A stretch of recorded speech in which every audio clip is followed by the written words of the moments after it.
Good afternoon students. चलो बच्चों, last class में जो बताया गया था वह था ratio proportion logarithmic indices chapter था। उसमें टॉपिक हमने सीखा था रेशियो। समझ में आ गया था? रिवाइज कर लिया या नहीं? कोई भी वर्ड ऐसा है जिसको समझने में प्रॉब्लम हुई?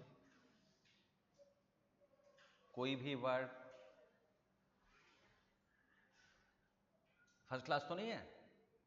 लास्ट क्लास किया था तो कोई प्रॉब्लम तो नहीं समझने में? जो ऑनलाइन स्टूडेंट्स बैठे हैं उन्हें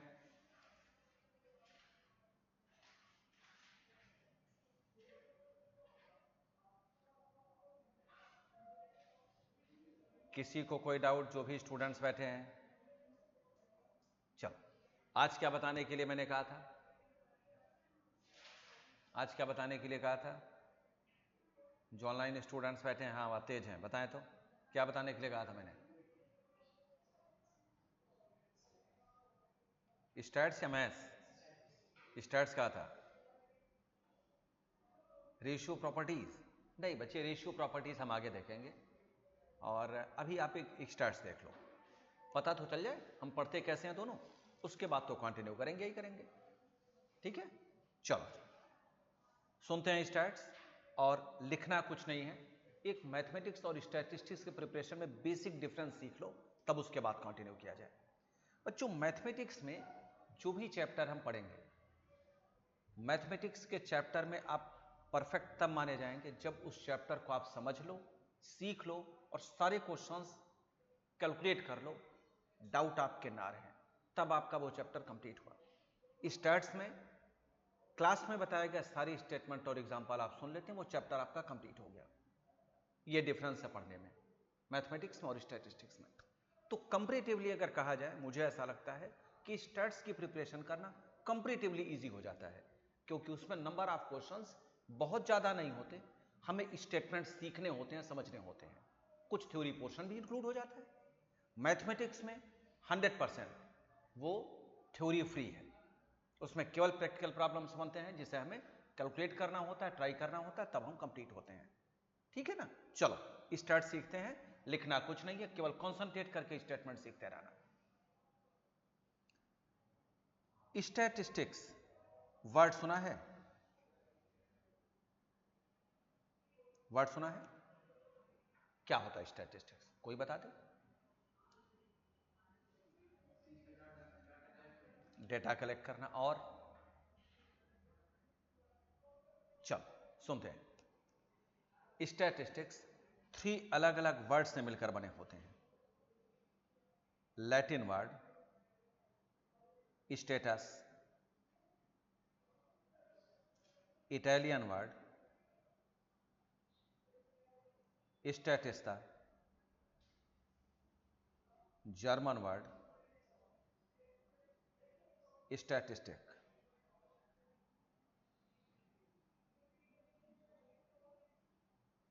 इन तीनों वर्ड से एक वर्ड मिलकर डिफाइन होता है स्टैटिस्टिक्स। एक और वर्ड यूज किया जाता है, फ्रेंच वर्ड स्टैटिस्टिक, TIQUE लिख दिया जाता है। लेकिन एग्जाम में जो क्वेश्चंस पूछे गए हैं वह हमेशा केवल 3 के बेस पर ही पूछे गए हैं, इसलिए हमने फ्रेंच वर्ड को यूज नहीं किया है, ठीक? चलो जी, फिर भी मैं लिख दे रहा हूं, कहीं आपको कोई कंफ्यूजन ना हो। फ्रेंच वर्ड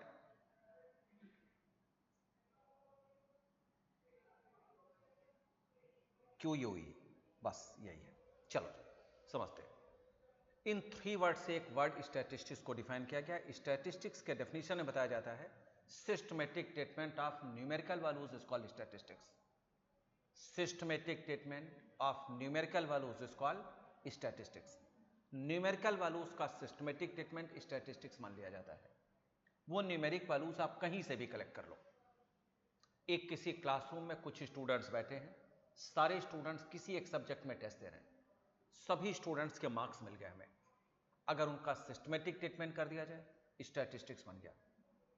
एक किसी कंपनी में कुछ इंप्लॉइज जॉब कर रहे हैं, सभी इंप्लॉइज की सैलरी कलेक्ट कर लें, उनका सिस्टमेटिक ट्रीटमेंट कर लें, वो भी स्टैटिस्टिक्स मान लिया जाएगा। इस क्लासरूम में बैठे सभी स्टूडेंट्स के हाइट्स कंसीडर कर लें, हाइट्स जो मिलेंगे न्यूमेरिक वैल्यूज में मिलेंगे, उनका सिस्टमेटिक ट्रीटमेंट, ये भी स्टैटिस्टिक्स है। तो मीनिंग ये, कहीं से भी कुछ न्यूमेरिक वैल्यूज मिल जाए, उनका सिस्टमेटिक ट्रीटमेंट कर लो, स्टैटिस्टिक्स बन जाएगा। बात क्लियर है? लेकिन क्वेश्चन तुरंत रेज हुआ कि वो सिस्टमेटिक ट्रीटमेंट हम करें कैसे। इसके लिए दो तरीके बताए गए। First, by plural sense, second by singular sense. Online जो स्टूडेंट्स बैठे हैं वह भी कुछ लिखेंगे नहीं, अभी केवल कॉन्सेंट्रेट करके स्टेटमेंट सुनते रहें। न्यूमेरिक वैल्यूज का सिस्टमेटिक ट्रीटमेंट स्टैटिस्टिक्स मान लिया जाता है, लेकिन क्वेश्चन ये रेज हुआ सिस्टमेटिक ट्रीटमेंट करें कैसे। इसके लिए दो तरीके बताए गए, एक तरीका प्लूरल के अकॉर्डिंगली और दूसरा तरीका सिंगुलर के अकॉर्डिंगली। क्या है इन दोनों में डिफरेंस, वो जरा सीखें।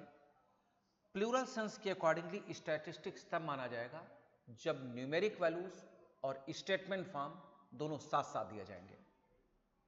प्लूरल सेंस के अकॉर्डिंगली कह दिया जाता है न्यूमेरिक वैल्यूज डायरेक्ट स्टैटिस्टिक्स को नहीं बताते। एग्जांपल से एक समझो, मान लो यहां मैंने कुछ न्यूमेरिक वैल्यूज लिख दिया 120, 100, 90, 80, 150, 125, 75, 110। क्या इन न्यूमेरिक वैल्यूज को स्टैटिस्टिक्स कह दिया जाए? नहीं, अभी ये किसी को रिप्रेजेंट नहीं कर रहे।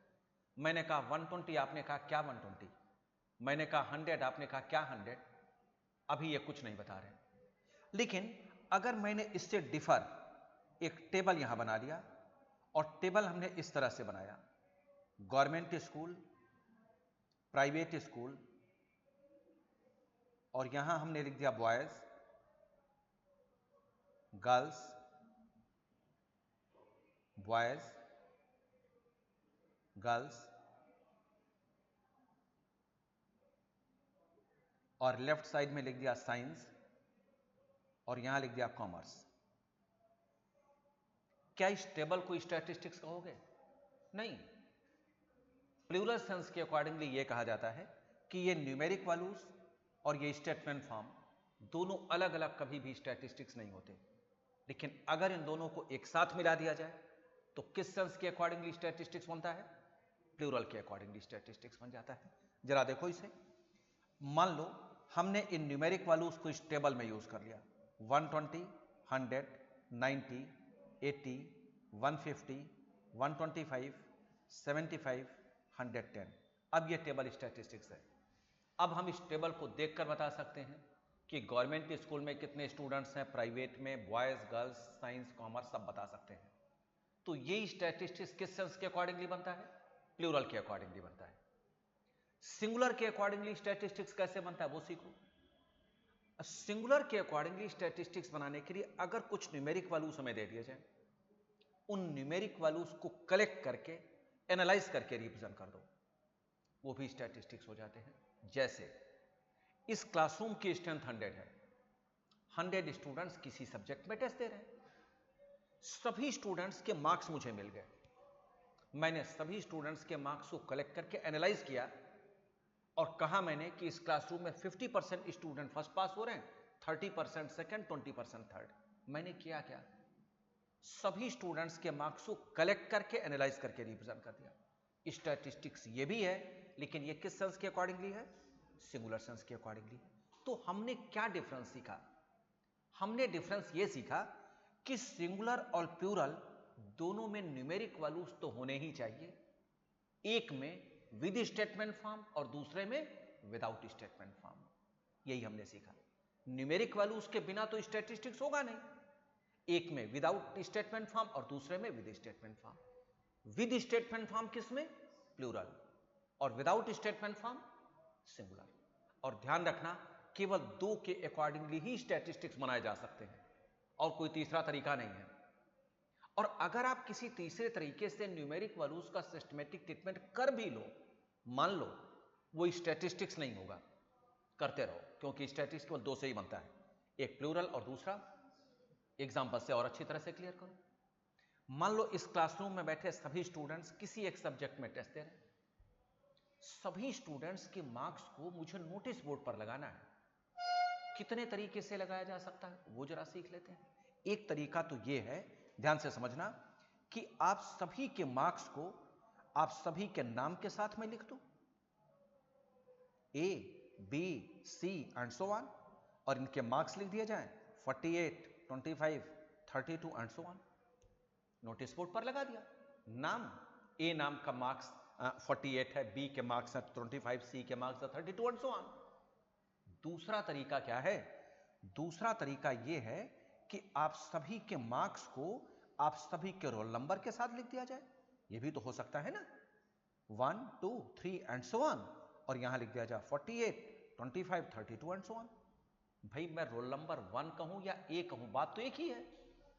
रोल नंबर 1 के मार्क्स हैं 48 या A के मार्क्स हैं 48, दोनों में कोई डिफरेंस नहीं है। जरा सोच कर देखो कि ये दोनों जो तरीके बताए गए नोटिस बोर्ड पर लगाने के लिए मार्क्स, ये किसको किसको डिफाइन कर रहे हैं? पहला टेबल किसके अकॉर्डिंगली बना है? सोचकर बताओ।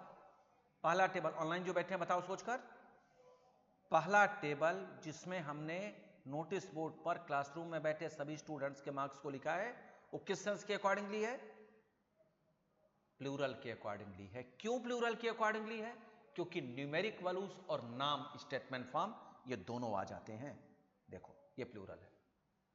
और ये जो दूसरा टेबल है इसमें भाई रोल नंबर भी तो न्यूमेरिक वैल्यू ही होता है, तो ये किस सेंस के अकॉर्डिंगली है?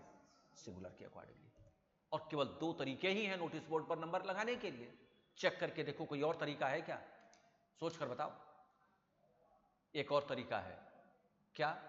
आप सभी अपने अपने मार्क्स के साथ एक एक नाम, मार्क्स, फोटो खिंचवा लें और उस सभी पिक को नोटिस बोर्ड पर लगा दिया जाए। कुछ याद आया?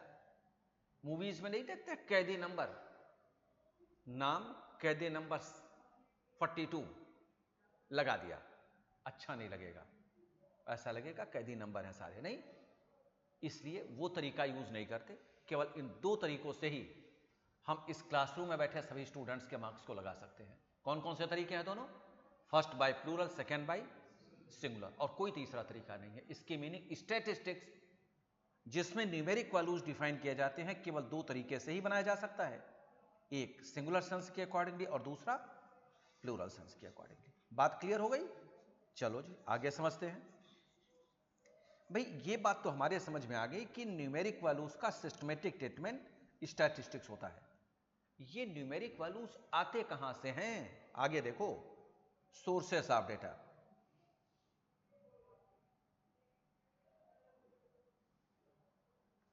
Sources of data, there are two types of sources of data. First, internal,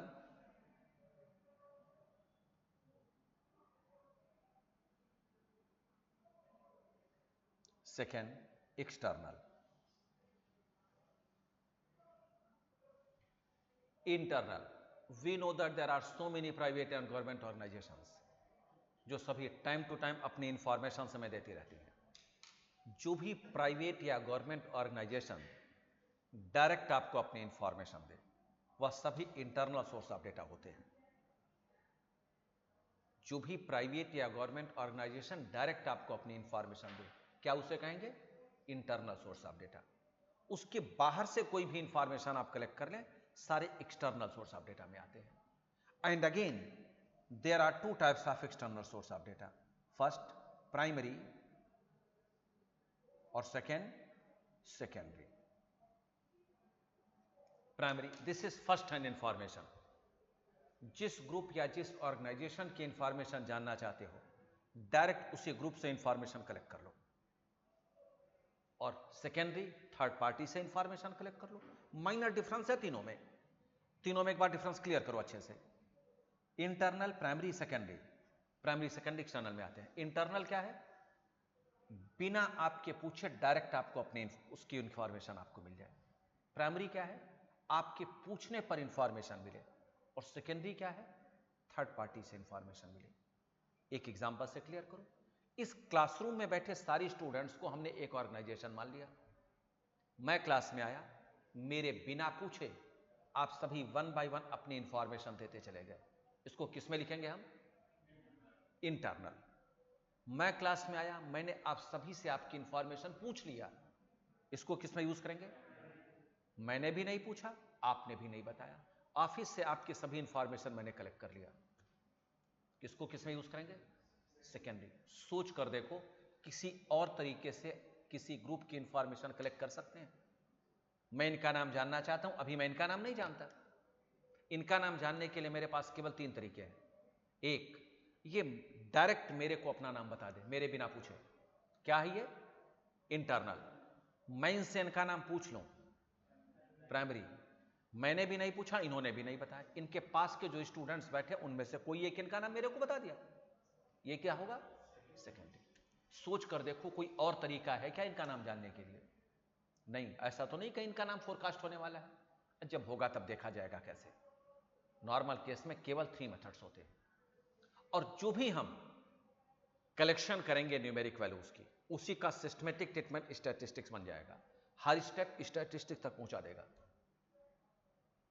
बात क्लियर है? अच्छी तरह से समझ में आ गया? चलो जी आगे देखते हैं। अब एक क्वेश्चन ये रेज होता है कि भाई जो न्यूमेरिक वैल्यूज हमें मिलेंगे इंटरनल, प्राइमरी और सेकेंडरी से, वो किस तरह से मिलेंगे? पहली बात क्या थी कि हम उसको लिखेंगे कैसे? बता दिया गया सिंगुलर प्लूरल। आएंगे कहां से? बता दिया गया इंटरनल, प्राइमरी, सेकेंडरी। वो किस तरह से मिलेंगे? आगे देखो, presentation of data.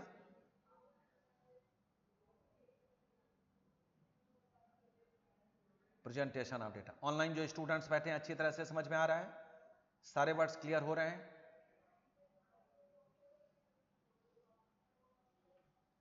There are 3 लिखना भी कुछ नहीं है, सफिशिएंट टाइम दिया जाएगा लिखने के लिए। There are 3 types of presentation of data. First, textual form. Second, tabular form. Third, diagrammatic form.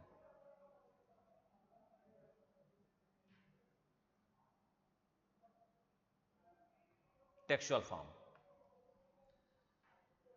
अगर कोई भी ग्रुप या ऑर्गेनाइजेशन स्टेटमेंट फॉर्म में अपनी इंफॉर्मेशन आपको दे, वह इंफॉर्मेशन टेक्सुअल फॉर्म की होती है माना जाता है। जैसे न्यूज़पेपर में पैराग्राफ्स में जो स्टेटमेंट्स हम पढ़ते हैं स्टेटमेंट फॉर्म का, वो टेक्सुअल फॉर्म का होता है।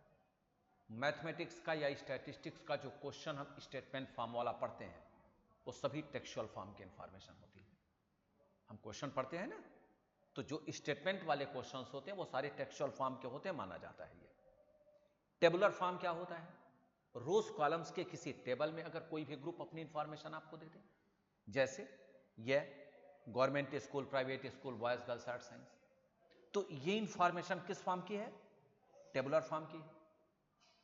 डायग्रामेटिक फॉर्म क्या होता है? अगर कोई भी ग्रुप या कोई भी ऑर्गेनाइजेशन डायग्राम के फॉर्म में अपनी इंफॉर्मेशन आपको दे, उसे डायग्रामेटिक फॉर्म कहेंगे। डायग्राम के फॉर्म में 3 तरह से इंफॉर्मेशन दी जा सकती है। एक, line diagram. Second, bar diagram. Third, pie chart. Line diagram, bar diagram and pie chart कैसे बनाते हैं देखते हैं आगे। First, line diagram. मान लो एक कोई कंपनी है जिसने एक्स एक्सेस पर ईयर्स और वाई एक्सेस पर प्रॉफिट इन मिलियंस को शो किया। एक्स एक्सेस पर क्या है? ईयर्स, और वाई एक्सेस पर प्रॉफिट, और वो भी किस में है? मिलियंस में। कंपनी ने 4 ईयर्स की इंफॉर्मेशन को शो किया है, 2000, 2001, 2, 3, और प्रॉफिट इन मिलियंस में लिख दिया गया 10, 20, 30, 40। कंपनी ने अपने प्रॉफिट को शो करने के लिए एक डायग्राम इस तरह से बनाया। देखकर हमें बताना है कि किस ईयर में प्रॉफिट कितना रहा है कंपनी का। बता सकते हो देखकर? पहले डायग्राम बन जाने दो।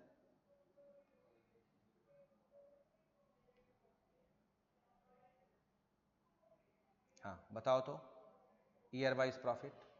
2000 में प्रॉफिट कितना रहा है? 10 millions. 2001, 30 millions. 2002, 20 millions. 2003, 40 millions. Company ने ना ही कोई स्टेटमेंट दिया, ना हो कोई टेबल, केवल एक डायग्राम शो कर दिया और डायग्राम को देखकर इजीली हम ईयर वाइज प्रॉफिट को बता दे रहे हैं, तो ये डायग्रामेटिक फॉर्म हो गया। लेकिन जरा सोचो, अगर हम इस डायग्राम को देखें तो इसमें सारे ऑब्जेक्ट्स जिसे हम प्रॉफिट्स कह रहे हैं वो एक लाइन से कनेक्ट करके ड्रॉ किए जा रहे हैं। जब कोई डायग्राम ऐसा बने जिसमें सारे ऑब्जेक्ट्स एक लाइन से कनेक्ट करके ड्रॉ किए जाएं, वो डायग्राम लाइन डायग्राम कहा जाता है। क्लियर हुई बात? एक दूसरा एग्जांपल, मान लो एक कोई दूसरी कंपनी है, उसने भी एक्स एक्सेस पर ईयर्स और वाई एक्सेस पर प्रॉफिट इन मिलियंस को शो किया। Profit millions,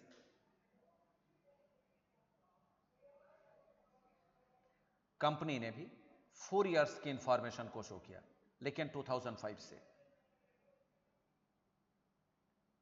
profit in millions में 5, 10, 15, 20। कंपनी ने अपने प्रॉफिट को शो करने के लिए एक डायग्राम इस तरह से बनाया। हमें देखकर बताना है कंपनी का ईयर वाइज प्रॉफिट कैसा रहा है। बता सकते हो देखकर? हो सकता है डायग्राम बहुत अच्छा ना बने, लेकिन एटलीस्ट इतना होगा जिससे आप यूनिट्स को डिफाइन कर सकें। बता सकते हैं 2005 में कंपनी का प्रॉफिट 10 मिलियन, 2006, 2007, 15, 2008, 20। कंपनी ने कोई स्टेटमेंट शो नहीं किया, कोई टेबल नहीं है, केवल एक डायग्राम, और इस डायग्राम को देखकर हम इजीली कंपनी के ईयर वाइज प्रॉफिट को बता दे रहे हैं। ये डायग्रामेटिक फॉर्म हो। लेकिन डायग्रामेटिक फॉर्म ये दूसरा बना, एक तो पहले ही बन चुका था, तो फिर ये क्या है? ऐसे किसी भी डायग्राम में जिसमें सारे ऑब्जेक्ट्स इंडिपेंडेंट ब्लॉक्स में रिप्रेजेंट किए जाते हैं, वो डायग्राम बार डायग्राम कहा जाता है। और इसमें लाइन से कनेक्ट किए जाते हैं, वो क्या कहा जाता है? Line diagram. तो ये है बार डायग्राम। नेक्स्ट, पाई चार्ट क्या होता है, ध्यान से समझना। अगर कंपनी, कोई भी कंपनी अपने प्रॉफिट को शो करने के लिए एक डायग्राम सर्कल में बनाए, तो सर्कल में जब डायग्राम शो किए जाते हैं उसे पाई चार्ट कहते हैं। लेकिन सर्कल में जब डायग्राम बनाए जाते हैं तो सर्कल में एंगल्स बनाए जाते हैं। एंगल्स के बेस पर डायग्राम बनता है, ध्यान देना। सर्कल के डायग्राम कैसे बनते हैं? एंगल के बेस पर। और जो एंगल्स यूज किए जाते हैं सर्कल में, जिसे पाई चार्ट बनता है, उसे हम सेंट्रल एंगल्स कहते हैं। क्या कहते हैं उसे? Central angles. और सेंट्रल एंगल को कैलकुलेट करने के लिए फॉर्मूला यूज किया जाता है, very very important. Central angles equals to actual value into 360 divided by total value. इस फार्मूले से आप किसी भी डिपार्टमेंट के सेंट्रल एंगल को कैलकुलेट कर सकते हैं। और अगर डिपार्टमेंट्स बहुत सारे हैं तो उन बहुत सारे डिपार्टमेंट्स के सेंट्रल एंगल को सर्कल में रिप्रेजेंट करना, यही पाई चार्ट है। बात क्लियर हुई? सेंट्रल एंगल्स को सर्कल में रिप्रेजेंट करना पाई चार्ट कहा जाता है, और एंगल को कैलकुलेट करने का फार्मूला यह है। एग्जांपल से क्लियर करो। मान लो हम इंडिया गवर्नमेंट की अर्निंग को ही एग्जांपल में लेते हैं। सोर्सेस, इंडिया गवर्नमेंट की अर्निंग को ही एग्जांपल में लेते हैं, और सोर्सेज में हम डिपार्टमेंट्स लिखेंगे, और इनकम में हमने लिख लिया इनकम इन मिलियंस। मान लो इंडिया गवर्नमेंट की अर्निंग कौन कौन से डिपार्टमेंट से होती है? बहुतेरी डिपार्टमेंट से। Income tax department major role play करता है, और आज के समय में जीएसटी है, और रेलवे, ये भी बड़ा अच्छा डिपार्टमेंट है।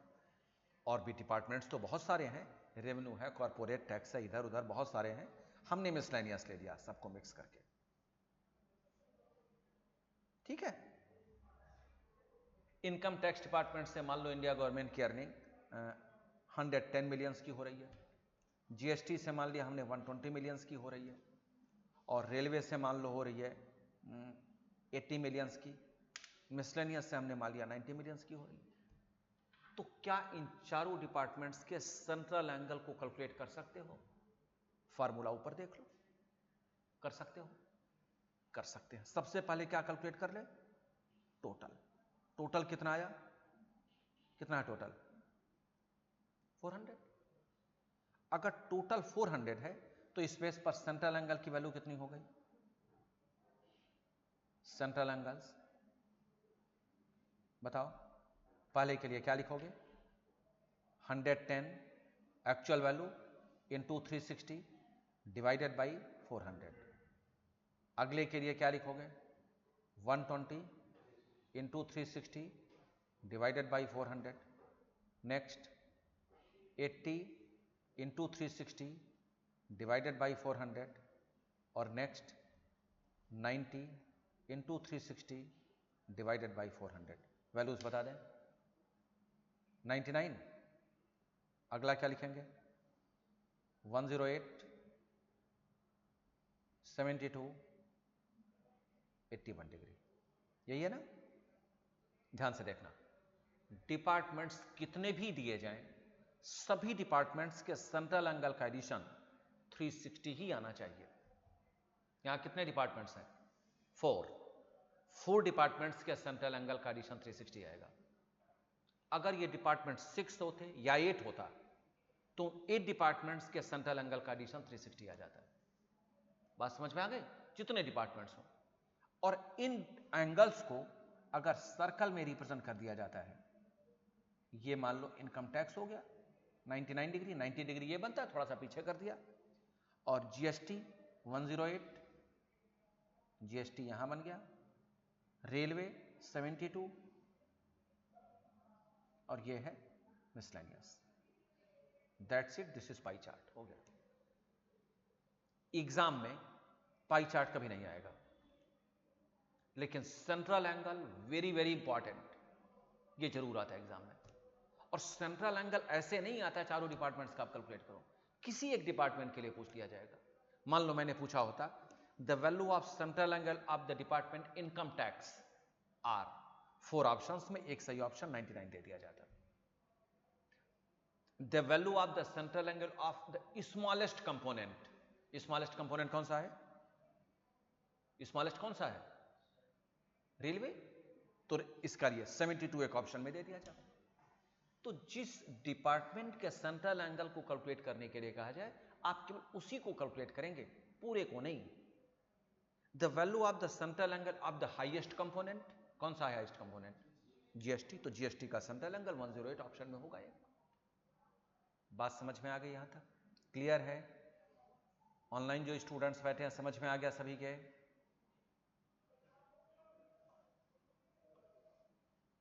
चलो जी, तो अब एक काम करते हैं, अभी भी लिखना नहीं है, नहीं अभी नहीं, एक बार इसको समराइज करते हैं, फिर उसके बाद तब इसको लिखना है। देखो, चैप्टर है आपका टेबुलेशन ऑफ डेटा, जिसमें स्टैटिस्टिक्स का बेसिक कॉन्सेप्ट पढ़ते हैं, और पूरा एक सब्जेक्ट है आपका स्टैटिस्टिक्स। हम जनरली, ध्यान से सुनना, अब लिखना कुछ नहीं है, केवल मैं बोलता रहूंगा। जनरली हम उसी लैंग्वेज को लिखना या पढ़ना चाहते हैं जिस लैंग्वेज को हम जानते हैं। आप एज्यूम करो, अगर कोई मार्केट में जाते हो टॉय परचेज करने, शॉपकीपर ने आपको एक टॉय दे दिया, तो क्या करते हो? उस टॉय के आगे पीछे घुमाकर देखते हो। क्या देखना चाहते हो? प्राइस टैग कहां लगा है। प्राइस टैग लगा है तो देख लोगे, नहीं लगा है तो पूछ लोगे प्राइस क्या है। लेकिन जरा सोचो, अगर वो टॉय इंडियन होता तो सबसे पहले उस टॉय का नाम पढ़ते, उस टॉय की मैन्युफैक्चरिंग कहां की है वो पढ़ते, कितने ईयर्स के चिल्ड्रन यूज कर सकते हैं ये पढ़ते, तब प्राइस टैग देखते। ये सारी चीजें आपने चाइनीज टॉय के केस में क्यों नहीं किया था? क्योंकि चाइनीज टॉय में जिस लैंग्वेज में लिखा हुआ था उस लैंग्वेज को हम नहीं जानते थे। क्योंकि हम जनरली, जैसा मैंने कहा, उसी लैंग्वेज में लिखना या पढ़ना चाहते हैं जिस लैंग्वेज को हम जानते हैं। तो अब स्टैटिस्टिक्स 3 अलग अलग वर्ड से मिलकर बना है। Latin word status, Italian word स्टैटिस था, जर्मन वर्ड स्टैटिस्टिक। हम इन तीनों को आगे कंटिन्यू इसलिए नहीं करेंगे क्योंकि भाई वो लैंग्वेज ही हम नहीं जानते।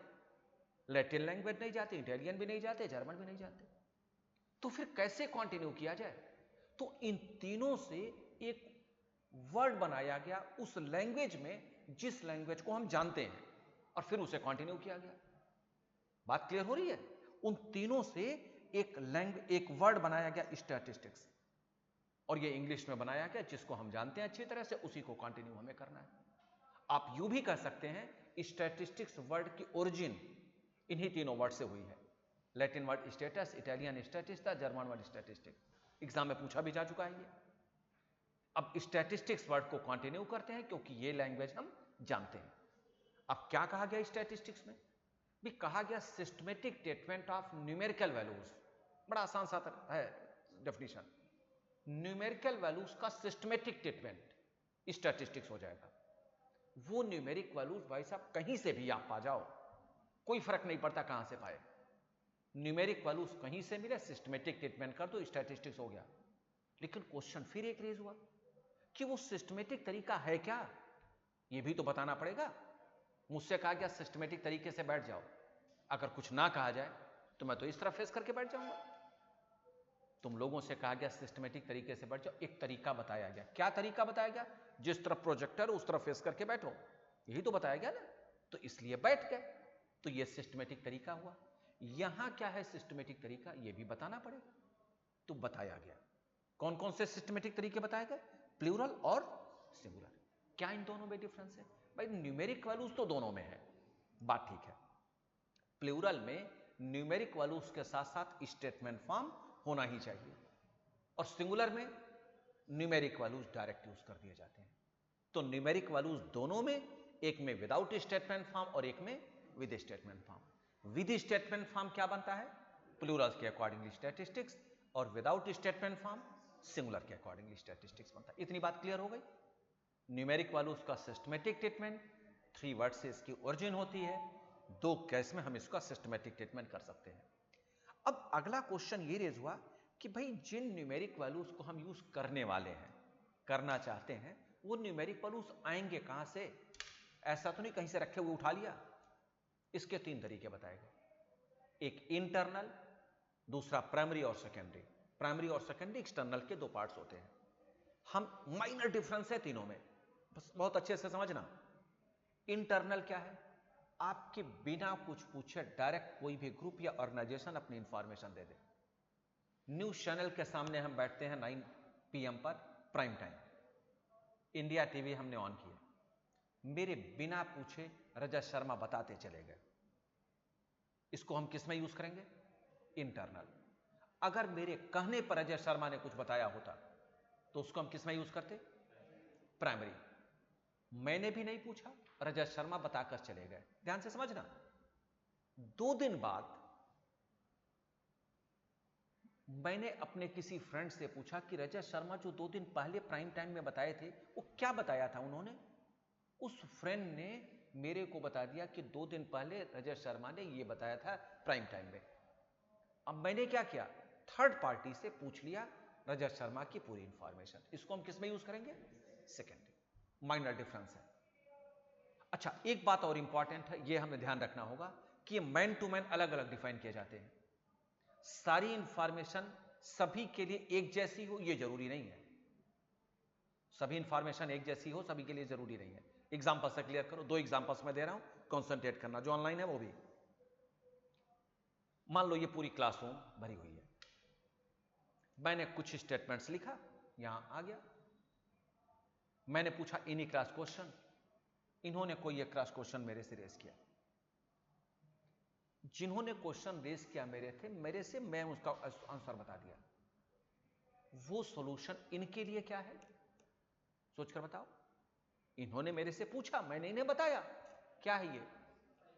प्राइमरी है। मैंने बताया तो इन्हीं को, आप सबने भी तो सुना नहीं सुना? तो आप सभी के लिए क्या है वह? इंटरनल। आपको फ्री में इंफॉर्मेशन मिल गई। जिस समय इन्होंने क्वेश्चन पूछा था, मान लो इनके बगल में जो बैठे हुए उनको नींद आ रही थी, कभी कभी क्लास में नींद आ जाती है, थोड़ी देर बाद इनको नींद खुली और बगल वाले से पूछा कि सर ने उस क्वेश्चन का आंसर क्या बताया, इन्होंने उन्हें भी बता दिया। उनके लिए क्या है? सेकेंडरी। एक ही क्लासरूम, एक ही क्वेश्चन, एक के लिए प्राइमरी, आप सबके लिए इंटरनल, एक के लिए सेकेंडरी। वेरी केयरफुली किसके लिए पूछा गया? बात ठीक है? क्लियर हुआ? अच्छा, एक और एग्जांपल से क्लियर कर लो। मान लो ABC, मेरा फिंगर देखना, ABC ऑर्डर यही है, ये 3 जर्नलिस्ट हैं, कोई एक प्रेस कॉन्फ्रेंस है, उसमें बहुत सारे इंडस्ट्रियलिस्ट आने वाले हैं, और ये तो उससे रिलेटेड 3 जर्नलिस्ट हैं। जब प्रेस कॉन्फ्रेंस स्टार्ट होने वाला था तो ये A और B अंदर जा पाए, ये सी बाहर रह गया। थोड़ी देर बाद प्रेस कॉन्फ्रेंस स्टार्ट हुआ। ए ने कोई एक क्वेश्चन मुकेश अंबानी से रेस किया, मुकेश अंबानी ने आंसर बता दिया, सुन लिया। ये मुकेश अंबानी ने जो आंसर बताया वो ए के लिए क्या है, प्राइमरी। बी भी तो बगल में बैठा हुआ था, बी के लिए क्या हुआ, इंटर्न। बी को तो फ्री में इंफॉर्मेशन मिल गई। थोड़ी देर बाद ए और बी दोनों बाहर निकले। अब सी बाहर खड़ा था। इस सी ने पूछा कि मुकेश अंबानी ने उस क्वेश्चन का आंसर क्या बताया। इन दोनों ने सी को भी बता दिया। सी के लिए इंफॉर्मेशन क्या हुई, सेकेंडरी। एक ही प्रेस कॉन्फ्रेंस, एक साथ 3 जर्नलिस्ट, ए के लिए प्राइमरी, बी के लिए इंटरनल, सी के लिए सेकेंडरी। वेरी केयरफुली किसके लिए पूछा गया। बात क्लियर हुई। चलो जी आगे अब चलते हैं। जो इंफॉर्मेशन आप इंटरनल, प्राइमरी और सेकेंडरी से पा रहे हो वो किस तरह से आपको मिलेंगे, 3 तरह से मिल सकते हैं। हो सकता है मुकेश अंबानी से जो क्वेश्चन इन्होंने पूछा था, ए ने पूछा था, मुकेश अंबानी एक पेपर स्लिप लाए हो, स्टेटमेंट लिखा हुआ, उस स्लिप उसको दे दिया हो, यह भी तो हो सकता है। तो इसकी मीनिंग मुकेश अंबानी किस फॉर्म में अपनी इंफॉर्मेशन देना चाहते हैं, टेक्सुअल फॉर्म में। यह भी हो सकता है कि टेबल के फॉर्म में कोई इंफॉर्मेशन दे दे, यह भी हो सकता है डायग्राम के फॉर्म में कोई इंफॉर्मेशन दे दे। भाई स्टेटमेंट फॉर्म तो ठीक है, टेबुलर भी ठीक है, डायग्राम के तो बनाने के बहुत सारे तरीके हैं। तो डायग्राम किस तरह से बनाया जा सकता है, कितने तरह से, 3 तरीके से, line diagram, bar diagram and pie chart. Line diagram सारे ऑब्जेक्ट्स जब लाइन से कनेक्ट करके ड्रॉ किए जाएं, बार डायग्राम इंडिपेंडेंट ब्लॉक्स में, और पाई चार्ट क्या होता है, जब सर्कल में एंगल्स यूज किए जाते हैं उसके बेस पर डायग्राम बनाया जाए। एंगल्स के मीनिंग सेंट्रल एंगल्स, और उसे कैलकुलेट करने का फार्मूला यह है actual value into 360 divided by total value. समझ में आ गया। कोई क्रॉस क्वेश्चन करना है किसी को, कोई वर्ड दोबारा पूछना चाहते हैं, सारे वर्ड्स क्लियर हैं। जो ऑनलाइन स्टूडेंट्स बैठे हैं, किसी वर्ड को दोबारा पूछना चाहते हो, सभी वर्ड्स लर्न हुए या नहीं, अभी सभी वर्ड्स लर्न हो गए,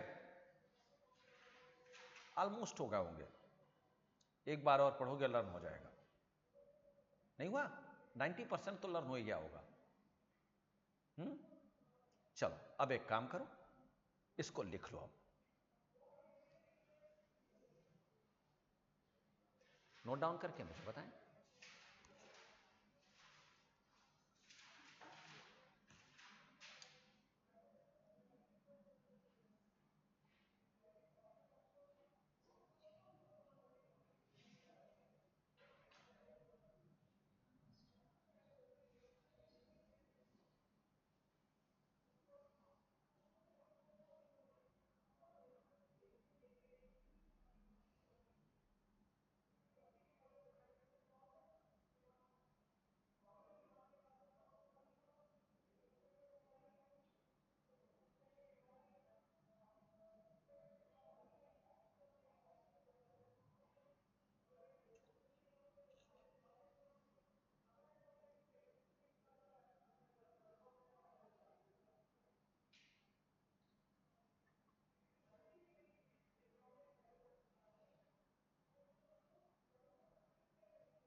Which source is time consuming in source of data?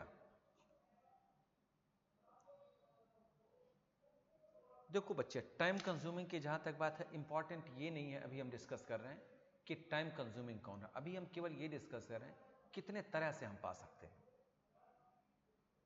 अभी हम केवल कितनी पॉसिबिलिटीज कर सकते हो है। तो ये 3 पॉसिबिलिटीज है। अब ये इस पर डिपेंड करता है कि सिचुएशन किसकी क्या है। अगर हम किसी टीवी न्यूज चैनल के सामने बैठे हैं तो हमारे लिए बेस्ट है तुरंत हमें इंटरनल या हमें तुरंत इंफॉर्मेशन मिलती चली जाएगी।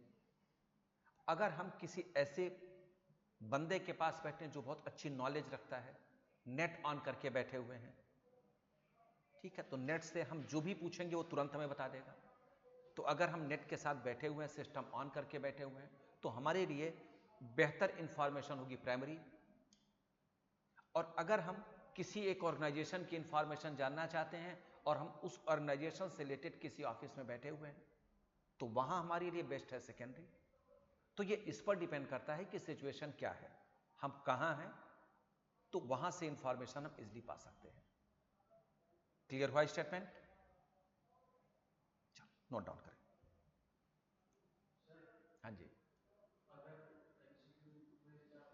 हाँ।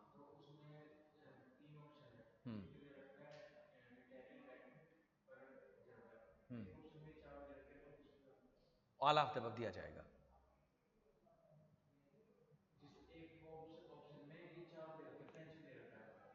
हाँ। नहीं, अगर फ्रेंच दिया गया है तो वह यूज किया जाएगा। ध्यान दो, मैंने ये नहीं कहा कि फ्रेंच वर्ड यूज नहीं किया जाता, फ्रेंच वर्ड है, यूज किया भी जाता है। लेकिन एग्जाम में जो क्वेश्चन अभी तक बने हैं, जो पूछे गए हैं, 3 के बेस पर ही बना है। अगर फ्रेंच वर्ड आए तो आप कंफ्यूज ना करो, इसीलिए मैंने लिख दिया है। यह भी होता है।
अच्छे, अगर परसेंट के साथ दिया जाएगा पाई चार्ट में, तो हम पहले उसकी एक्चुअल वैल्यूज निकालेंगे, तब उससे एंगल्स की कैलकुलेशन करेंगे।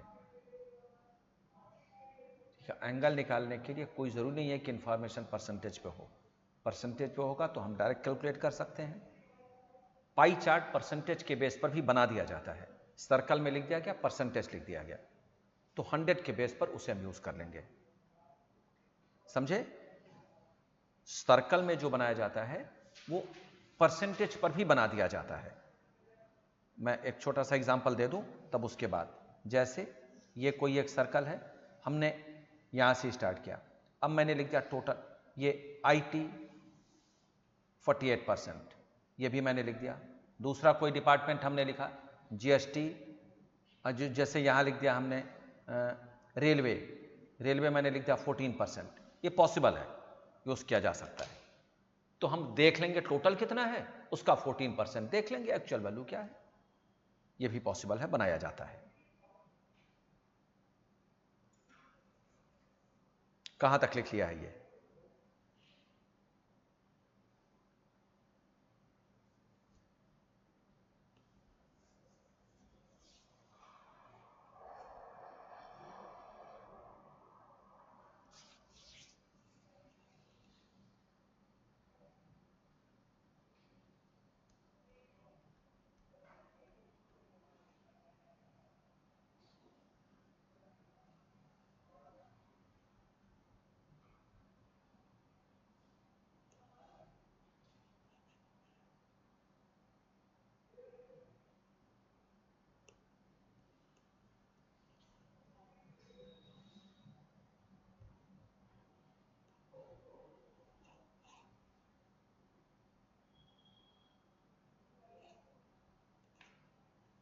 लिख लिया? ये नीचे कर दूं? लिख लिया पूरा?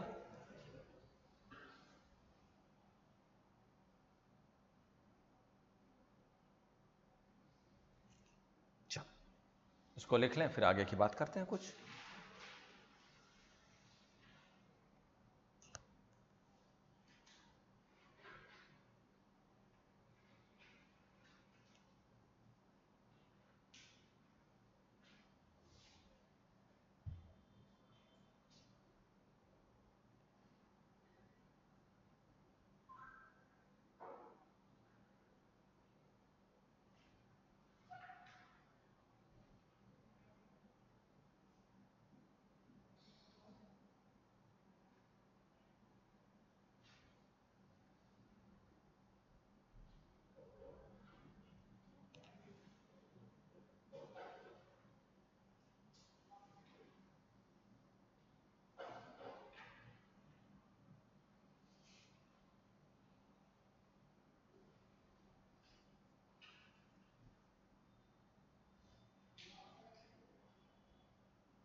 लिख ले सभी, तब आगे चलें।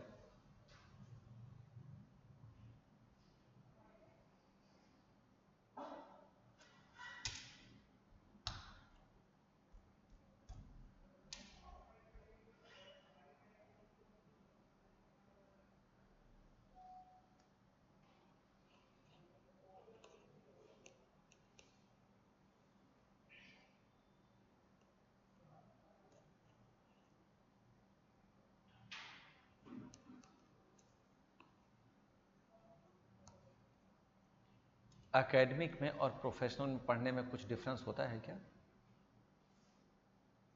नहीं होता है या कुछ होता है?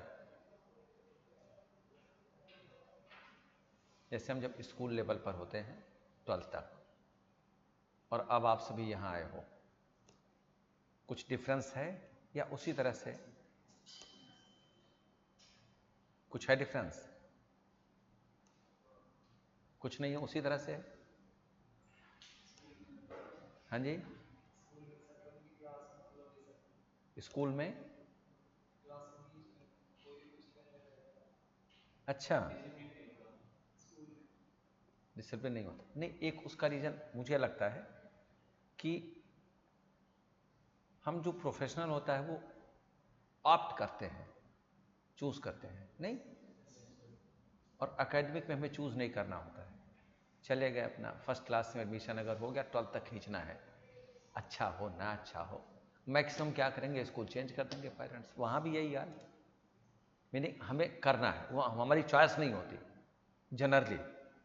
और प्रोफेशनल में हमें खुद चूज करना होता है हम किस प्रोफेशन में जाएंगे, ठीक। और दूसरी बात जो मैं जानता हूं कि एकेडमिक में आपको कोई भी चीज जीरो लेवल से नहीं बताई जाती, बेसिक लेवल से, और प्रोफेशनल में जीरो लेवल से बताई जाती है। ये मेजर डिफरेंस होता है। चले, लिख लिया सभी ने? एक क्वेश्चन रेज किया जाता है कि ऑनलाइन ने लिख लिया, जो स्टूडेंट्स बैठे हैं सभी ने लिख लिया है? आगे चले, चलो वेरी गुड। चलो देखते हैं आगे। अगर कोई इंफॉर्मेशन टेक्सचुअल फॉर्म में है तो उसे टेबुलर फॉर्म में कन्वर्ट कैसे किया जाए? एक क्वेश्चन देखते हैं, उसके बाद देखते हैं एग्जाम में क्वेश्चन पूछे कैसे जाते हैं।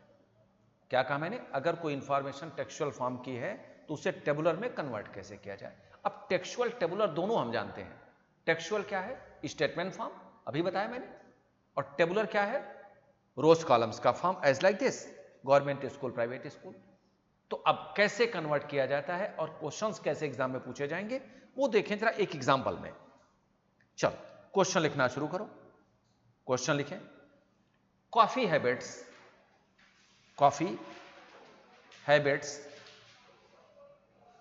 in two towns, coffee habits in two towns, the following information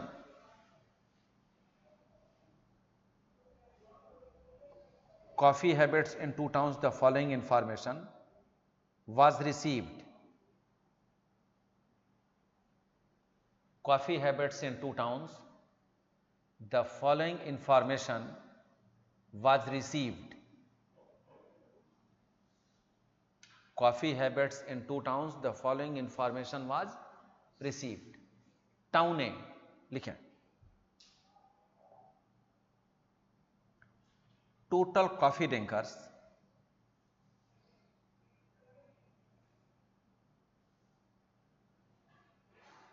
were 60%, male coffee drinkers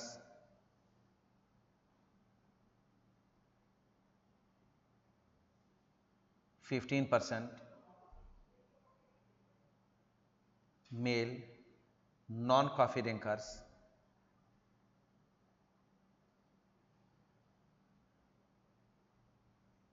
were 10%. Town B,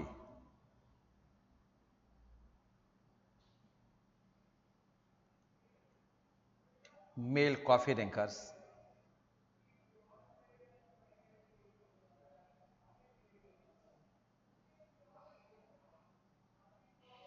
50%,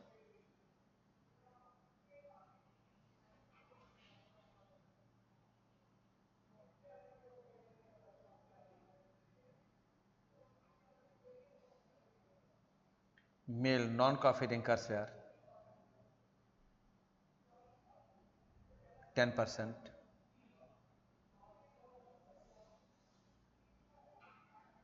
female non-coffee drinkers were 20%.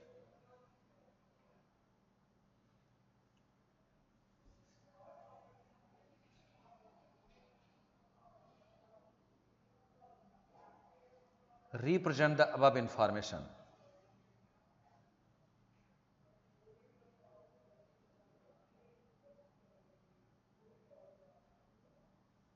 in a suitable tabular form.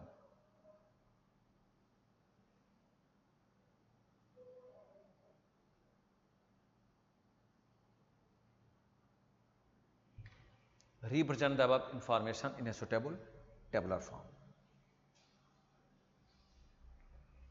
बात ठीक है? क्या आप बता सकते हो ये इंफॉर्मेशन किस फॉर्म में है? किस फॉर्म में है? टेक्सचुअल में। कन्वर्ट किस में करना है? अब कुछ लिखना नहीं, सुनना ध्यान से। अगर हम इस ऑनलाइन जो बैठे हैं वो भी अब लिखेंगे, कुछ नहीं, तब समझो। अगर हम इस क्वेश्चन की इंफॉर्मेशन को देखें तो 6 इंफॉर्मेशन हमारे पास है। कौन कौन सी हैं? Town A, town B, male, female, coffee drinkers and non coffee drinkers. Total कितनी इंफॉर्मेशन है? 6। Town A, town B, male, female, coffee drinkers, non coffee drinkers. हमें इन 6 इंफॉर्मेशन के बेस पर टेबुलर फॉर्म बनाना है। लर्न करने की जरूरत नहीं है, आप तरीका सीखो। हमने यहां लिख दिया टाउन ए और यहां लिख दिया टाउन बी। 2 निकल गए। क्या बचा अब? Male, female, coffee drinkers and non coffee drinkers. Choice आपकी है, किसी को भी वर्टिकल, किसी को भी हॉरिजॉन्टल यूज कर लो। वर्टिकल किसे यूज करना चाहते हो? Male, female, coffee drinkers, non coffee drinkers. Male, female. Choice है मेल,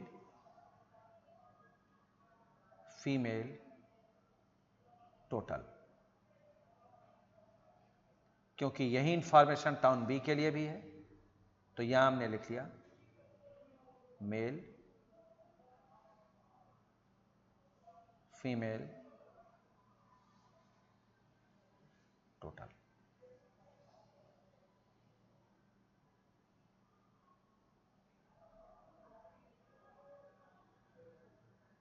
और लेफ्ट साइड में लिख दिया कॉफी ड्रिंकर्स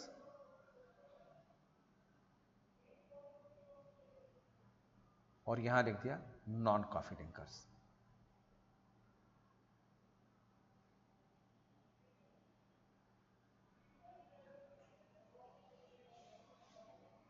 और यहां लिख दिया टोटल।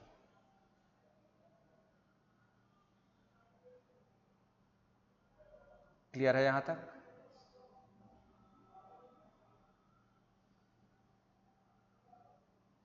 क्या इस टेबल को स्टैटिस्टिक्स कह दिया जाए? नहीं। क्यों नहीं कहा जाए? न्यूमेरिक वैल्यूज नहीं है। अगर न्यूमेरिक वैल्यूज स्टूडेंट हम फिलअप करें तो किस सेंस के अकॉर्डिंगली स्टैटिस्टिक्स होगा? सिंगुलर या प्लूरल? प्लूरल। क्यों प्लूरल? क्योंकि न्यूमेरिक वैल्यूज और स्टेटमेंट फॉर्म दोनों साथ साथ होने चाहिए, यही तो था प्लूरल ना। चलो जी, तो अब हम एक काम करेंगे, टेबुलर फॉर्म बनाने का तरीका क्या है वो जरा समझते हैं। टेबुलर फॉर्म बनाने का तरीका यह है कि टाउन ए के ग्रैंड टोटल में आप जो भी वैल्यूज लिखें, इनका वर्टिकल टोटल और हॉरिजॉन्टल टोटल इक्वल होना चाहिए। अगर ऐसा है तो टेबुलर फॉर्म सही है, अदरवाइज गलत है। सिमिलरली टाउन बी के ग्रैंड टोटल में आप जो भी वैल्यूज लिखेंगे, इनका vertical total horizontal total equal होना चाहिए। कोई जरूरी नहीं है कि टाउन ए और टाउन बी का ग्रैंड टोटल मैच हो, यह जरूरी नहीं है, हो भी सकता नहीं भी हो सकता है। बात समझ में आ गई? तो हमें एक एक वैल्यूज को इस तरह से यूज करना है कि जिससे इन दोनों का ग्रैंड टोटल मैच हो जाए। चलो, अगर हम इस पर्टिकुलर क्वेश्चन की बात करें तो इसमें सभी इंफॉर्मेशन परसेंटेज पर है। तो अगर हम चाहें तो टोटल टाउन ए की पॉपुलेशन 100 मान लिया और टाउन बी की पॉपुलेशन 100 मान लिया। ये हमने इसलिए मान लिया क्योंकि परसेंटेज पर थे। अगर ये परसेंटेज पर नहीं होते तो 100 नहीं माना जाता, फिर वो मानते जो क्वेश्चन में दिया जाता। 100 मानने का बेनिफिट क्या होगा? जहां 50% है डायरेक्ट 50 लिख देंगे, 100 में से 50 हो जाएगा। बात ठीक है ना? तो इसलिए हमने एज्यूम किया। ध्यान रखना, अगर परसेंटेज की इंफॉर्मेशन नहीं होती तो 100 नहीं लिखा जाता। अब एक एक वैल्यूज को पढ़ो और उसकी सही लोकेशन कहां होनी चाहिए यूज करो। टाउन ए की बात करते हैं। टोटल कॉफी ड्रिंकर्स 60%, कहां लिखा जाए इसे? टोटल कॉफी ड्रिंकर्स 60%, सोचकर बताओ कहां लिखें? यहां, यहां या इसके ऊपर? यहीं। टोटल कॉफी ड्रिंकर्स 60%, 60 लिख दिया। अगर ये 60 है, यहां 100 है, तो बीच वाला नॉन कॉफी ड्रिंकर्स 40 नहीं हो गया? थोड़ी देर बाद और क्या है? मेल कॉफी ड्रिंकर्स 15%, कहां लिखे इसे?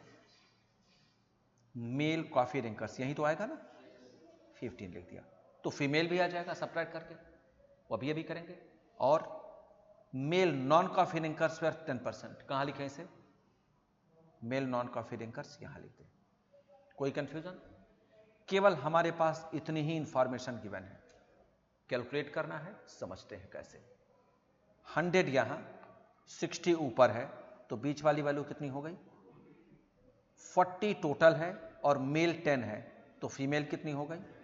30। अच्छा, 60 यहां ऊपर है, 15 मेल है, तो फीमेल कितना हो गया? 45। यहां अगर 15 है, यहां 10 है, तो यहां नीचे क्या आएगा? 25। और यहां क्या आएगा? चेक करके देखो मैच हुआ क्या। That's it, tabular form complete. और इसी को स्टैटिस्टिक्स कहते हैं बाई प्लूरल सेंस। क्यों प्लूरल? न्यूमेरिक वैल्यूज और स्टेटमेंट फॉर्म दोनों है साथ साथ। समझ में आ गई बात? चलो जी, टाउन बी की बात करते हैं। अब देखते हैं town B. Male coffee drinkers 50%, कहां लिखा जाए इसे? मेल कॉफी ड्रिंकर्स 60%, 50% कहां लिखें? यहां लिख दें 50। मेल नॉन कॉफी ड्रिंकर्स 10%, यहां लिख सकते हैं। ग्रैंड टोटल 60 हो जाएगा, अभी लिखेंगे। फीमेल नॉन कॉफी ड्रिंकर्स 20, यहां लिख दें। यही है ना? चेक कर ले, गलत तो नहीं लिखा है। चलो, अब रिमेनिंग वैल्यूज चेक करते हैं। भाई 10 यहां है, 20 यहां, तो यहां क्या हो जाएगा? 30। 30 यहां है, ऊपर नीचे 100 है, तो ऊपर क्या होगा? 70। 70 यहां है, मेल 50 है, तो फीमेल कितनी हो गई? 20। और 20 20 टोटल में क्या आ जाएगा? 40। और 50 10 60 और 40 100 आ जाता है। बात ठीक। Tabular form complete. और इसी को प्लूरल सेंस के अकॉर्डिंगली क्या कहते हैं? स्टैटिस्टिक्स। क्यों कहते हैं प्लूरल सेंस के अकॉर्डिंगली? क्योंकि प्लूरल में न्यूमेरिक वैल्यूज और स्टेटमेंट फॉर्म दोनों साथ साथ होने चाहिए। बात क्लियर हुई? समझ में आया? रिपीट करूं? ऑनलाइन जो स्टूडेंट्स बैठे हैं, समझ में आ गया? ऑनलाइन जो स्टूडेंट्स बैठे हैं, सभी के समझ में आया अच्छी तरह से? चलो जी, अगर समझ में आ गया हो, अगला स्टेटमेंट सुनने से पहले इतना नोट डाउन करो, तब आगे चलें।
चलें, और सभी ने लिख लिया?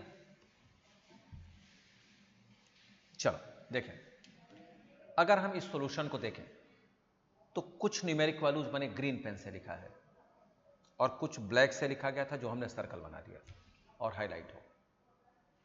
जो भी वैल्यूज हाईलाइट किया गया है, ब्लैक से लिखा गया है, सर्कल में बनाया गया है, उस सभी वैल्यूज हमने कैलकुलेट किया है ऐड और सब्ट्रैक्ट करके, और जो ग्रीन पेन से लिखा है वो सभी क्वेश्चन में दिए गए थे। ध्यान से सुनना, जो भी वैल्यूज हमने ऐड और सब्ट्रैक्ट करके कैलकुलेट किया है उनमें से कोई भी क्वेश्चन आपके एग्जाम में पूछा जा सकता है। तो जरा देख तो लो कि कितने क्वेश्चंस पूछे जा सकते हैं। टाउन ए 1 2 3 4 5, टाउन बी 6 7 8 9 10। इस पर्टिकुलर क्वेश्चन से आपके एग्जाम के 10 क्वेश्चंस रेज किए जा सकते हैं। पूछा जाएगा कोई एक ही, सभी 10 के 10 नहीं पूछे जाएंगे। तो अब क्वेश्चन ये रेज हुआ कि अगर हमसे कुछ पूछा गया तो हम कैलकुलेशन करेंगे कैसे? क्या इसी तरह से टेबल बनाएंगे? फिर तो करते ही रहेंगे। नहीं, उसका शॉर्टकट ट्रिक देखो, समझो। जो भी क्वेश्चन आपसे पूछा जाए टेबुलर फॉर्म में, उसको कैलकुलेट करने के लिए जितने मिनिमम कॉलम्स और रोज की जरूरत हो, आप केवल उसी को क्रिएट करो। कंप्लीट टेबल कभी नहीं। मैंने कंप्लीट टेबल इसलिए बताया जिससे समझना आसान हो जाए। बस क्या कहा मैंने कैलकुलेशन करने के लिए? टेबुलर फॉर्म से रिलेटेड इन 10 में से जो भी क्वेश्चन पूछा जाएगा, मिनिमम जितने कॉलम्स और रोज से वह फिगर कैलकुलेट हो जाए, आप केवल उसी को क्रिएट कर लें, सारे क्वेश्चन सॉल्व हो जाएंगे। समझ में आ गया? चलो एक एग्जांपल से समझते हैं और अच्छी तरह से क्लियर होगा। चलो थोड़ी देर के लिए जूम कर लो कि ये जो टेबल है वो नहीं है, उसको ना देखना, इग्नोर कर दो। ये तो अलग बात है कि नजर वहीं जाएगी। जिस चीज को मना किया जाता है कि इसको मत देखना, उसी को देखेंगे ध्यान से। नहीं होता है, ह्यूमन नेचर है ये। चलो एक दिन कह दिया जाए, घर से कह के भेजा जाए, ऊपर मत देखना, ऊपर मत देखना। अरे हमेशा नजर ऊपर ही रहेगी, नीचे कहां रहेगी? ठीक है, चलो तो अब जरा क्वेश्चन देखो। मान लो ये स्टेटमेंट हमने हटा दिया और क्या मैंने पूछा वो जरा देखो। Coffee drinkers in 2 towns, coffee habits in 2 towns, the following information was received. ये इंफॉर्मेशन गिवन है और क्या पूछा गया वो जरा नीचे मैं लिख रहा हूं। बगल वाले को मत देखना, ठीक है? मैंने पूछा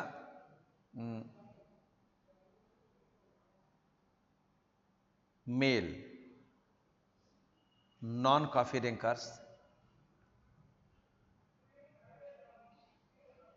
अच्छा वो तो दिया ही गया है, female non coffee drinkers.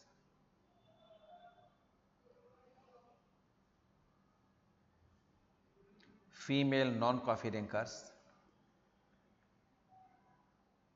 In town A R. Option A, बगल वाला मत देखना, नहीं तो वही ऊपर वाली देखने की बात होगी। ठीक है, option A 10, B 20, C 30, D 40। अब जरा देखो, हमसे ये पूछा गया, अब वो टेबल तो हमारे पास है नहीं। मैंने अभी क्या कहा था, जितने मिनिमम रोज और कॉलम से फिगर कैलकुलेट हो। हमने फटाफट से बनाया यहां टाउन ए, और यहां लिख दिया कॉफी ड्रिंकर्स, यहां लिख दिया नॉन कॉफी ड्रिंकर्स, और यहां लिख दिया टोटल। खूब शॉर्टकट, कोई एक्सप्लेनेशन देखने वाला नहीं है। चाहो तो बगल वाले से ही देखकर लिख लो। लेकिन एक कंफ्यूजन ये भी, बगल वाला भी यही सोच कर रहा होगा फिर क्या होगा, कहेंगे तू बता, कहेंगे तू बता। ठीक है ना? तो आप अपनी कैलकुलेशन परफेक्ट करें और उसी के अकॉर्डिंगली कैलकुलेशन कंप्लीट करें। चलो जी, तो अब जरा देखो, परसेंटेज की इंफॉर्मेशन थी, हमने मान लिया यहां 100। हमसे कहां का पार्ट पूछा गया है? फीमेल नॉन कॉफी ड्रिंक, यहां का पार्ट पूछा गया है। बहुत जल्दी से कैलकुलेशन करते हैं। टाउन ए देखो, total coffee drinkers 60%, total coffee drinkers तो यही होगा, 60 लिख लिया। मेल कॉफी ड्रिंकर्स कितने हैं? 15, ये भी लिख लिया। मेल नॉन कॉफी ड्रिंकर्स कितने हैं? हाँ जी, क्यों? टोटल कॉफी ड्रिंकर्स तो यही आएगा ना नीचे, ये देख तो लो। Male coffee drinkers 15, male non coffee drinkers, male non coffee drinkers यहां आ जाएगा 10, यही है ना। अब जरा देखो, 60 यहां, 100 यहां, तो यहां का फिगर 40 यहां, 10 ऊपर, तो यहां का फिगर क्या होगा? बस हो गया काम, 30 सेलेक्ट कर लो। और किसी को हम क्यों कैलकुलेट करें जब हमसे पूछा नहीं गया? कोई नाम पूछेगा तो एड्रेस भी बताते चलोगे क्या? और जितना पूछा गया उतना बताया, काम खत्म, बात ठीक। अब ऐसे कितने क्वेश्चंस पूछे जा सकते हैं? 10 पूछे जा सकते हैं, और जिसे भी पूछा 10 के 10 एक साथ तो पूछे नहीं जाएंगे, जो एक पूछा जाएगा हम ऐसे सॉल्व करके बताते रहेंगे। बात क्लियर हो गई? अच्छा, एक बात और यहां हमने ध्यान नहीं दिया, यहां हमने टाउन ए तो ठीक था, यहां मेल फीमेल लिखा था, ठीक है ना, और यहां coffee drinkers non coffee drinkers. इसकी में एक बात और क्लियर हो गई कि किसी को कहीं भी लिखो आंसर उतना ही आएगा, तो लर्न करने की जरूरत नहीं है। दूसरी बात यह भी क्लियर हो गई, अगर आप टाउन ए टाउन बी के जगह पर मेल फीमेल लिख दें, coffee drinkers non coffee drinkers के जगह पर टाउन ए टाउन बी लिख दें, और मेल फीमेल के जगह पर coffee drinkers non coffee drinkers लिख दें, तब भी आंसर यही आएगा। किसी को कहीं भी लिखो तो लर्न करने की जरूरत नहीं है। दूसरी बात यह क्लियर हो गई, बात ठीक है? क्लियर हुआ कॉन्सेप्ट? अब कोई भी क्वेश्चन दिया जाएगा सॉल्व हो जाएगा, अच्छी तरह से समझ में आ गया? जो ऑनलाइन स्टूडेंट्स बैठे हैं वह भी चेक कर लें,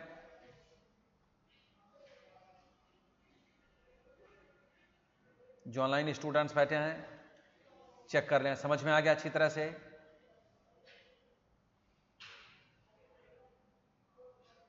चलो जी, अब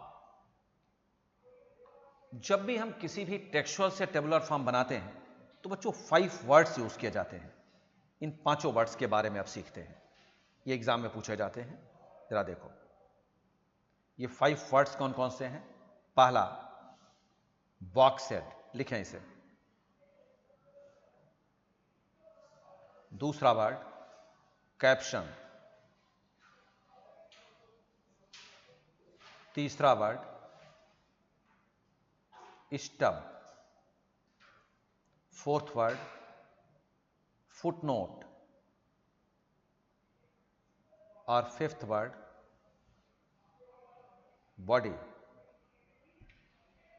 ये 5 वर्ड्स हैं जो यूज किए जाते हैं।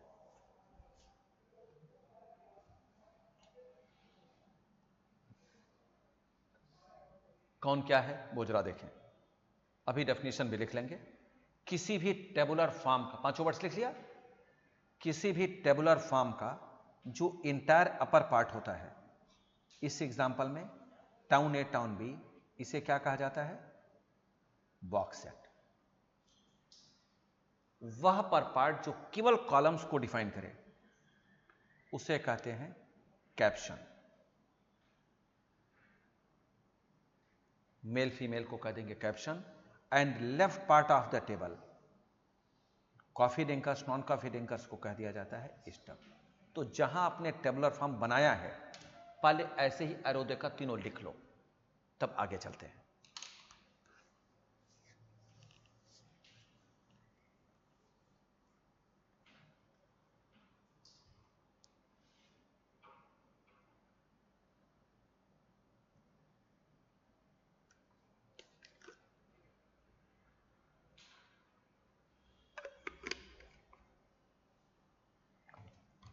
बच्चों 5 मिनट और टाइम आपका हो गया है, लेकिन ये अदरवाइज इनकम्प्लीट रह जाएगा, तो इसे कंप्लीट कर लेते हैं पहले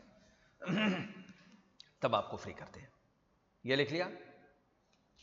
अगर मैं आपसे पूछूं कि टेबुलर फॉर्म के कितने पार्ट्स होते हैं, तो कितने पार्ट्स आप बताएंगे? 5 पार्ट्स होते हैं। ये लिख लिया? अब एक एक लाइन डेफिनेशन लिख लेते हैं। बॉक्स सेट के डेफिनेशन में लिखें, entire upper part of the table,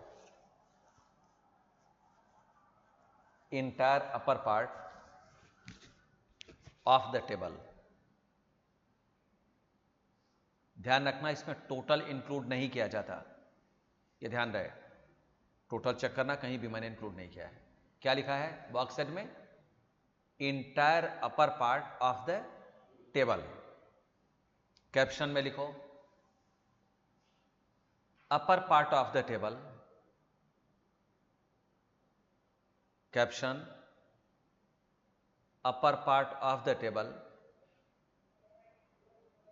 who's describing columns only,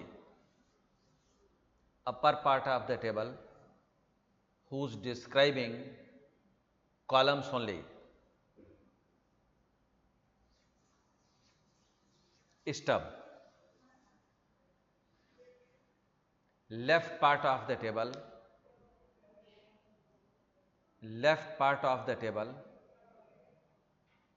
who's describing rows, left part of the table who's describing rows, ROWS लिख लिया। अच्छा जी, फुट नोट क्या होता है वो जरा सीख लेते हैं, सुन लो लिखना उसके बाद।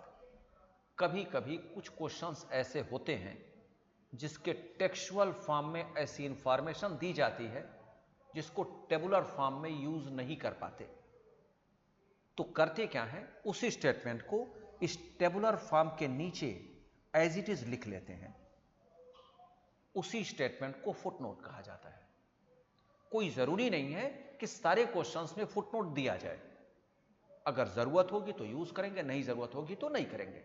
इस क्वेश्चन में जरूरत नहीं थी, हमने नहीं लिखा, लेकिन अगर होगा तो मेंशन करना पड़ेगा। जैसे अगर मैंने इसी एग्जांपल में एक स्टेटमेंट ऐड कर दिया होता, total coffee drinkers in town C 80%, तो अब टाउन सी की और कोई इंफॉर्मेशन तो है नहीं, टाउन ए टाउन बी की पूरी इंफॉर्मेशन है, मेल फीमेल ये वो सब, टाउन सी की केवल एक इंफॉर्मेशन है टोटल कॉफी ड्रिंकर्स।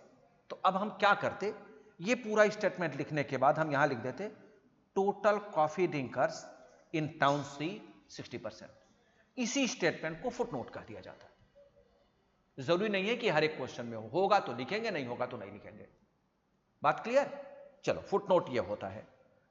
बॉडी क्या होता है? अच्छा, फुटनोट के डेफिनेशन लिखना है, लिखना है स्टेटमेंट, लिख लो फुटनोट के लिए। Any additional statement, any additional statement which is in textual form, any additional statement which is in textual form but not in tabular form, but not in tabular form, ठीक है? अच्छा, body क्या होता है? All numerical values in tabular form. Body में लिखते हैं, जो मैं ग्रीन पेन से बॉक्स बना रहा हूं, बॉडी में डेफिनेशन लिख लें, all numerical values in tabular form, ये बॉडी कहा जाता है। समझ में आ गया? अच्छी तरह से सारे वर्ड्स क्लियर हैं जो स्टार्टिंग से बताया गया। क्या बताया मैंने? स्टैटिस्टिक्स को डिफाइन किया, 3 वर्ड से मिलकर बने होते हैं। कौन कौन से? एक बार साथ साथ रिवाइज करते रहो। Latin word status, Italian word स्टैटिस्टा, जर्मन वर्ड स्टैटिस्टिक। क्या कहा गया? Systematic treatment of numerical values. क्या है सिस्टमेटिक तरीके? कितने हैं? 2। कौन कौन से हैं? Plural, singular. प्लूरल में क्या है? स्टेटमेंट और न्यूमेरिक वैल्यूज दोनों। और सिंगुलर में क्या है? Direct numeric values. Numeric values आते कहां से हैं? Sources of data, internal, primary और सेकेंडरी। इंटरनल, डायरेक्ट कोई भी ग्रुप अपनी इंफॉर्मेशन दे दे। प्राइमरी क्या है? डायरेक्ट आप इंफॉर्मेशन कलेक्ट करें। और सेकेंडरी क्या है? थर्ड पार्टी से इंफॉर्मेशन कलेक्ट कर लें। जो भी इंफॉर्मेशन पाएंगे वह किस तरह से मिलेंगे? Presentation of data, textual, tabular and diagrammatic. Textual statement form, tabular rows columns का फॉर्म, डायग्राम का फॉर्म, डायग्रामेटिक फॉर्म। डायग्राम के कितने फॉर्म्स होते हैं?